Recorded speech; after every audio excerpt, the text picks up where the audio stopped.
నేను ఇప్పుడు ఆమ్లెట్ వేస్తున్నాను. ఉల్లిపాయలు ఇంత చిన్నగా తరుక్కోవాలి.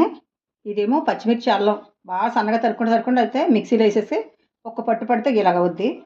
అయిన తర్వాత ఈ జార్ ఇలా ఉంది కదా, ఇది ఎంత రావాలంటే ఇందులో కొంచెం పాలు పోస్తాను.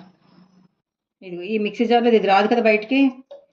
అయినా ఆమ్లెట్లో పాలు వేసుకుంటే పచ్చిపాలు అది బాగా పొంగుద్ది అనమాట.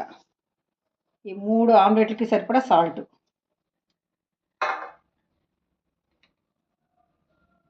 పసుపు,